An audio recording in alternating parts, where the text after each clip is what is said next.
Beto sueno suvo beto no yonu ivoa ene wezo bomina tundo mejile o egbe peple eyin pespeb e dele din ye zeti to da hodo podote lobona galo ni yeme ime lobono ton o kangbon atome podo yi wesivo lobota miona po ye dele e na kundewe ma yeme yin kan mon koton bo yi nuyedo nuyeji mon koton lesin akpahwe au centre de formation professionnelle azohwe eyin azohwe bonona nuyedo nuyemeji lobono plan azo memo gbon nu mon koton lesin o dalio Aïsando Benetomito, mais bon, si à nous, au centre de professionnel, si à nous, gloire à Dieu, si à nous, et dessous, et de yéme, péplé, aïsé, mon coton les mêmes. Gaëton, si à nous, si, mais les mina mono medile, si à nous, et mi dessous, et mina do, gessi, yéme, imelo, ya, inu, yendo, nu, yejido, azopa, et mi tomesi, aligile, o nous, allez, coton, et wazido, te, so, et wayene, azan, quoi, ton, nous, quanton, tonton, et ouais, et bleu, lui, coton, do. Au centre de formation professionnelle Siano gloire à Dieu ton de vacances après misrité si quand même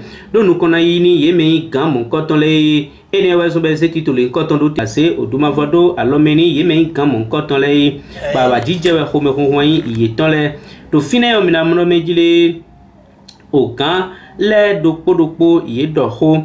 e ba ho lobodani o mera ho o Siano e ai ho lobodani mi ho do mi boduto minamudo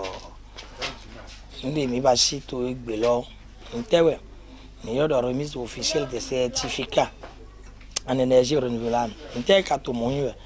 l'idée mi ko to di do projet de wa jakora mi yodo PEFPEB partenariat pour la formation professionnelle en énergie renouvelable moi depuis 2018 ni be azon yo ako yepo nando renforcer les capacités électriciens, rebobinés, pour électroniciens, les pour officiellement tous les guasiko et ton bougou et ton tobo soit quoi et ton doba information là mais lorsque maintenant ba remise officielle na mondo ko o kay ko azani alone zo atole do we mekodo anako pogbejikpo. C'est Élisée Awantiéré, président de la chambre interdépartementale des métiers de Lemay et du Plateau. Nous sommes aujourd'hui au centre de formation professionnelle en énergie photovoltaïque, Siano gloire à Dieu, pour la remise des parchemins aux apprenants qui ont reçu aujourd'hui leur certification. Et ceci diffère du CQP et du CQM. Yeme loboinu totolesi au kando khogbonto khome su eho lobodo. Monsieur Ibrahim Aboubakar Hadis Coutu. Si vous me voyez ici aujourd'hui, c'est tout juste pour pouvoir assister mon frère ami Monsieur Siano Germain pour la remise officielle des diplômes signés par bon nombre de hautes personnalités et qui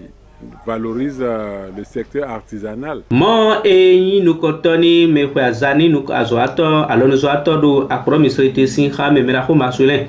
e de soa e go khomando e ho lobodo do fine Goussi Kende masule ni